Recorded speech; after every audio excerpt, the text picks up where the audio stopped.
In this video, I'm going to show you how to draw a green sea turtle. All you'll need is a pencil and paper. So let's get started.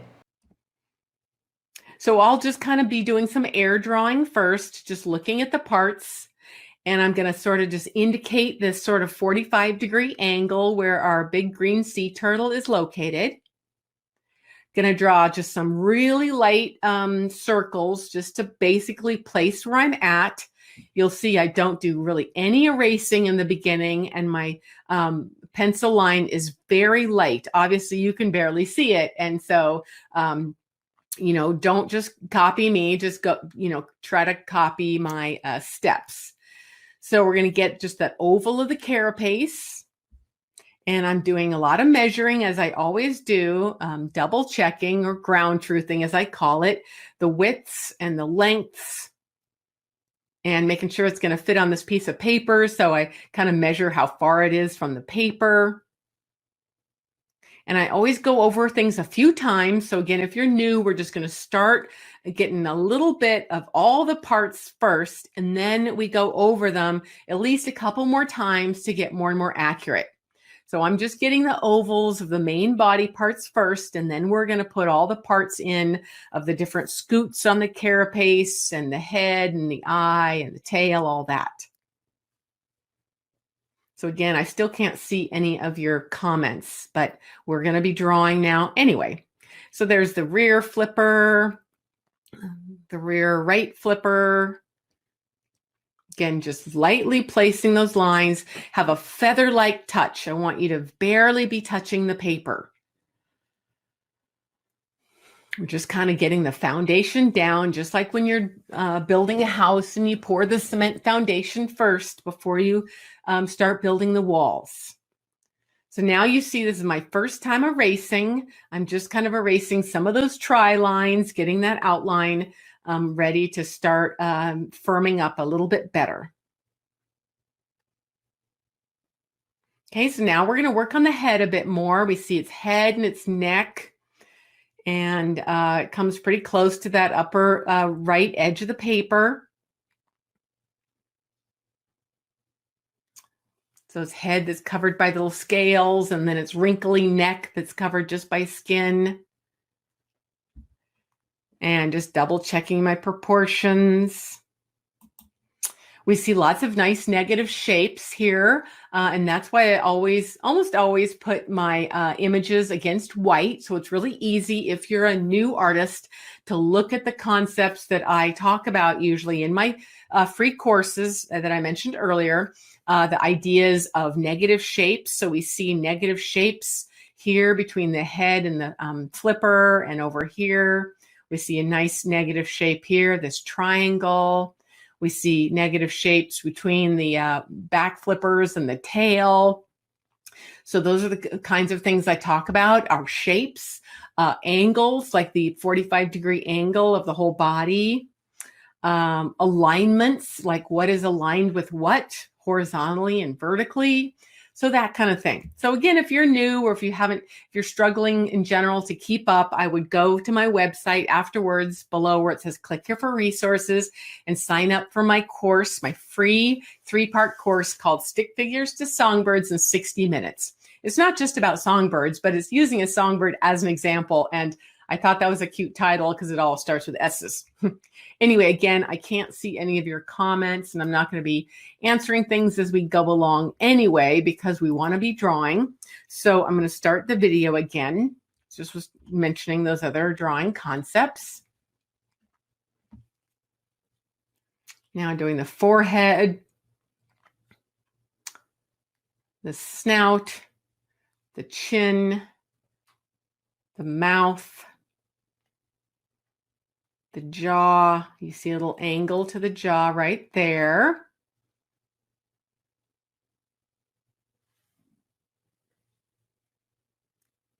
And then the neck, and it's going to be kind of wrinkly. We're going to add some wrinkly lines to it later on. And I'm just lightening things up a little bit. I got some other try lines there. I'm going to draw the eye, and you see over here, got a better image of the eye. So it's got a big circle around the eye, and then the black eye itself, which is sort of at a different angle than that circle. So just notice that. There's this kind of ovally circle, and then there's the eye that's sort of at a different kind of more horizontal angle. And you can fill that in mostly with black, but you could leave a little highlight if you want to make it look more lively and alive.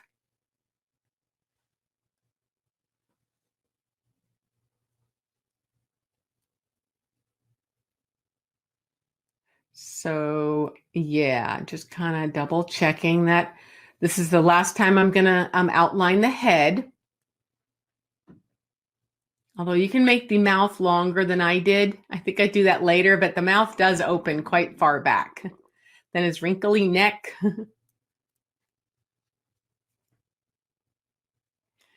Always checking back and forth, kind of pointing my pencil, looking. And you see just a little bit of his left eye back here showing up. So you could do a little oval back there that shows the left eye. Okay, so now we're going to do more of the shape of the carapace.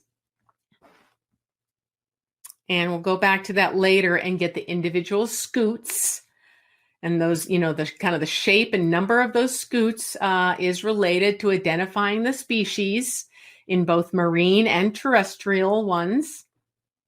So we're going to lightly outline that. And later on, we're going to kind of add the bumps. You see it's kind of a wavy pattern here in the front. We'll add a little bit more of that later when we draw each individual scute. Those are those, what we call the marginal scutes along the edge of the margin.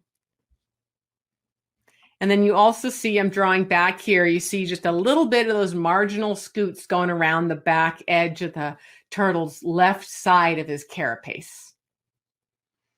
Okay, so now I'm going to go back and place the arms and legs.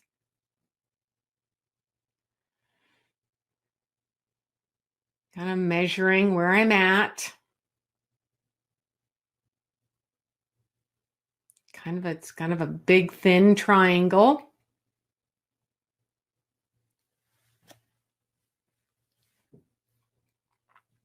So you see how as I go around through the process of sketching, I'll go a little bit more slowly each time, and I'll go a little bit darker, but I still, you know, you should still be drawing fairly light, especially if later on you're going to fill this in with maybe watercolor or colored pencil. We don't do that here.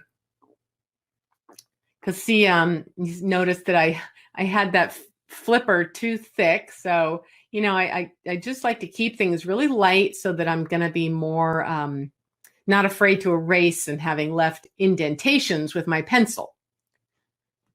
Now the right fore flipper. See how I'm angling? I'm noticing the angle of where it is in terms of where it is compared to the line of the neck. And then where it starts, right there with that negative shape. It's kind of like a right 90-degree angle there. And then I'm noticing how far forward that flipper comes. At first, I didn't want to draw it that far forward. So a lot of times your mind is going to trick you. That's why I do a lot of measuring. Your mind is going to trick you, and it's going to want to draw things differently based on your imagination or memory. But that's why we're really double checking our proportions back and forth, really taking our time. Because if we don't take our time now, we're going to be a little bit more disappointed if we've, drawn too darkly and committed to those lines. Just like if you get committed, to a relationship and you get married after the third date, right? You don't want to do that. You want to go really slow and really get to know your organism, like this little sea turtle. So just now right there, I'm showing, I was showing you right there, sorry. I was showing you right where the nail comes out. So in the green sea turtle, they have one nail that shows. As opposed to this guy, the one below here is the hawksbill. And he's got two. You can't see him very well, but there's two little tiny claws that are poking out from the skin that are related to his fingers, just like the claws, of a bird or something. And we talked a bit about seals and sea lions in one of our previous workshops, and kind of where those claws are on their flippers. Continuing on to the back flippers.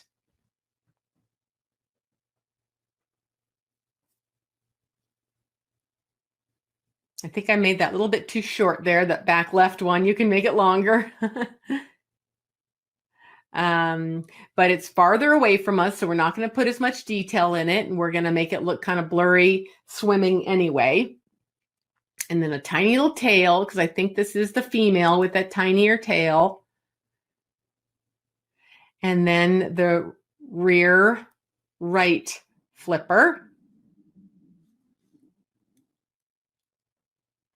Now remember again that they have finger bones in those flippers, but they're all encased in one structure so that they're more able to swim, kind of like a sea lion.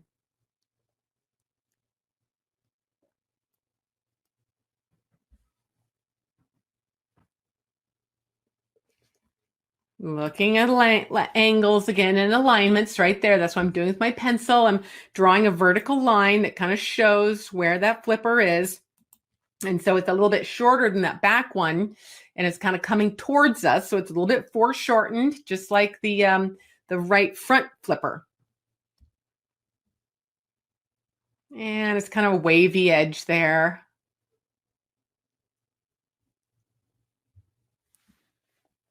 Oh, I hear my neighbors out there. And again, I circled where you can just microscopically see where that little claw is sticking out. It's kind of been hidden, maybe because of the way the white was masked around this. So sometimes you have to be careful when you're drawing from photographs that they're not always that accurate. So I think they've kind of cut off the claws here. Okay, so now we've got a little bit everywhere. Now we're going to go back and really work finishing up here. Well, we're only about halfway through the video, but we're going to go back to the carapace because it looks really complex. But when we break it down into those parts, it's not as complex as you think it is. So let me see if I can do this. Wait a minute. So we saw this picture earlier. So there's these ones in the center, little central scoots, the ones along the edge called lateral or costal ones. And the ones on the very edge making a circle are the marginal ones. They're on the margin. So basically, the numbers and shapes of those change depending on species, and also the color patterns vary. So we're just going to go real slow and look at those as we go. There's no exact right way to do this, but for me, it's easier to do the ones along the edge or margin of the carapace first, and then work inwards right there. So we're going to do those marginal ones first. So we're going to notice where they start actually visually. They go all the way around, but they visually start right there at the top of the neck. So I'm just going to draw a light line that just gives me sort of the width of that whole row of those guys first. And measuring how wide it is. And just super, super light, so you can kind of erase this later. We're just placing these guys. And then we're going to count them. There's 13 of them showing right here. I think there's technically 12 per side usually, but we can sort of see 13 of them. And we're just going to kind of notice how wide each one is and where they end up. We've got 13. Now, I still can't see if there's any comments, and we're drawing anyway, so sorry if I can't see your comments. I hope everything is still working. So we're just going to notice each one, and we can kind of is easier here around the head and neck and front flipper because we can compare where each one touches those spots. So just slowly look at where each one touches. The neck there and kind of the chest.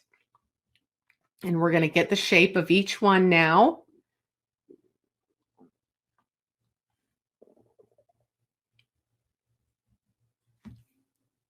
So following along, and now it's a little bit harder, but just kind of look at how long it is compared to how wide. So is it a square or a rectangle? You know, is it twice as long as it is high or what? So, and I'm just using my left finger to kind of keep track of where I'm at. And then you see that one I'm drawing there ends right in front of that flipper.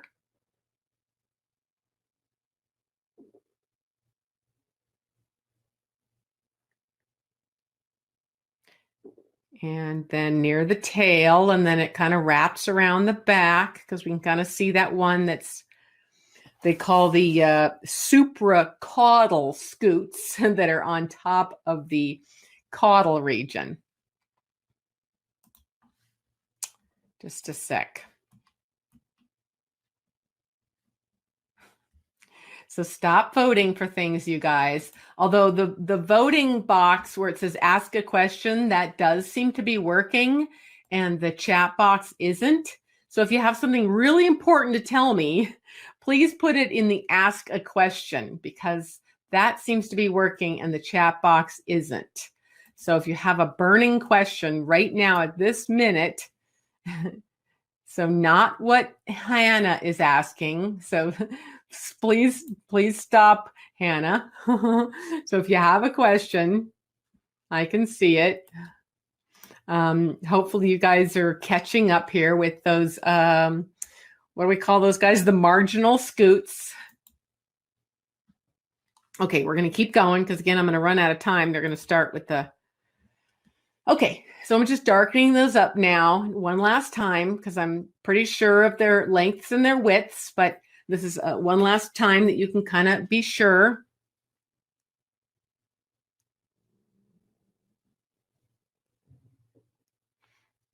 Again, you can kind of just double check how long is each one of those scutes compared to how wide it is. And this is where I'm going to kind of make the edge there kind of scalloped or sort of lobed because the edge isn't smooth. And especially on this other hawksbill species that we see down below over here, if you could see this one more from the side, oops, over here, you would see that that pattern back there is kind of zigzaggy. They kind of overlap back there. And that's one way the hawksbill is different than the green turtle. It's also different in having this pointed hawk-like front. And it also has two claws showing, although again, they don't, I think they kind of cut them off in this masked picture where they mask the background out, but they do have two back there. So anyway, hopefully you're keeping up. We're doing the edges still, and we're kind of just getting each shape a little bit better.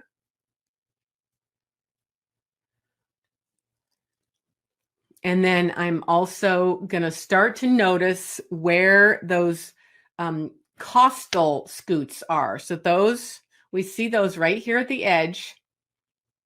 And we're going to notice where they touch the edge of the ones that we just drew. So basically, we're just kind of going to show that next row of those large scutes called the costal scutes. There's 4 along the side, plus you can see one on the top and one on the back, which are basically actually part of the central scutes. So I just drew the first central scute there. And now we're drawing these 4 lateral ones. and really noticing where they touch the ones we just drew. So I'm showing that with my left finger.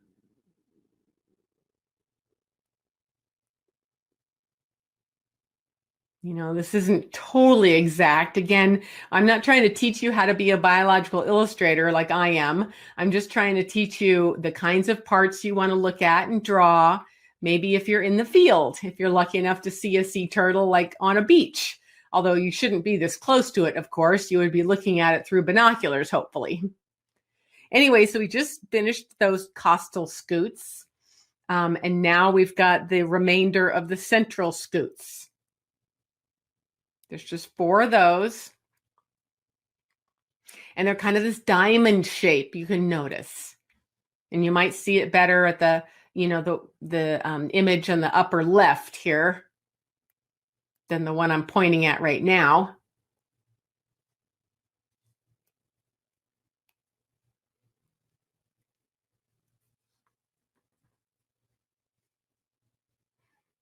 So I'm just double checking back and forth, looking back and forth, made sure I got those all. Hopefully you guys are keeping up, because for some reason the chat box isn't working. I'm really upset about that. So now again, since this isn't a biological illustration, we're not going to draw every single one of these little patterns. You can do that on your own if you want, but I'm just kind of darkening up the eye to give it some more definition and making the mouth a little bit longer because I hadn't noticed it was quite long there. Then its neck, it's kind of wrinkly neck skin shows. And so I'm going to draw some kind of wrinkly lines for the neck.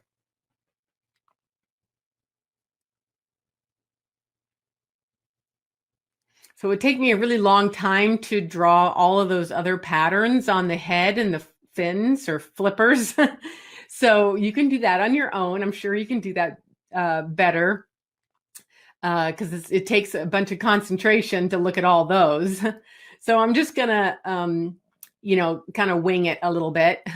But it is important in terms of trying to identify a species, like this hawksbill on the bottom and the green sea turtle on the top of the left pictures. They differ in the number of patterns right on their forehead where I'm drawing right now. So we can't see that very well from these photos. But so again, if you were a scientist, you would want to really be noticing and counting those. But for me, I'm just going to pretend that he's moving his flippers. So I'm just drawing some little lines looking like the flippers are moving. And just noticing that there's kind of just this general cross-hatch pattern of lines going up and down and left and right of the flippers. So you can finish those again better later. Again, sorry, I can't see the chat box. That's not seeming to work for some reason. And like I told you, construction is going to happen next door at any minute. So it looks like we're not going to be able to do student sharing today, especially if I can't see the chat box, then you can't volunteer. But maybe next week. Now you can always send me your sketches as well, or post them on my Facebook page, not the business page I gave you earlier today, but I do have the other page that many of you guys know about already called Christine's Nature Sketching Challenge. You could probably just type that into Facebook and find it. So a lot of folks are posting their pictures there. And yeah.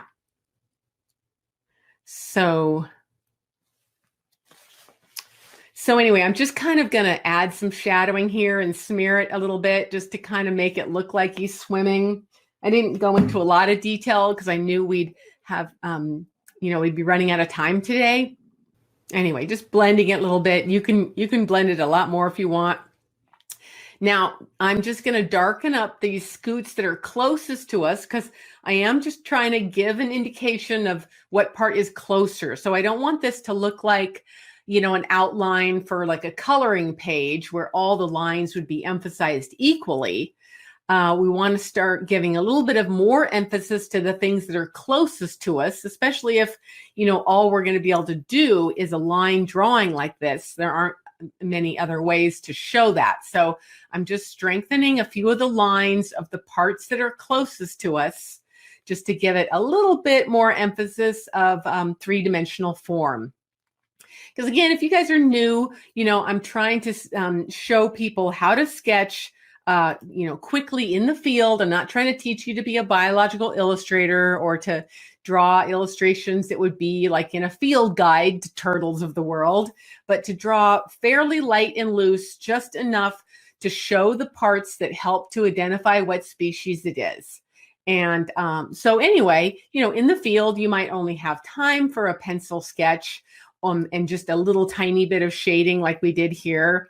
Or if you're lucky, maybe you could add some colored pencil or watercolor even. I do add watercolors a lot in the field.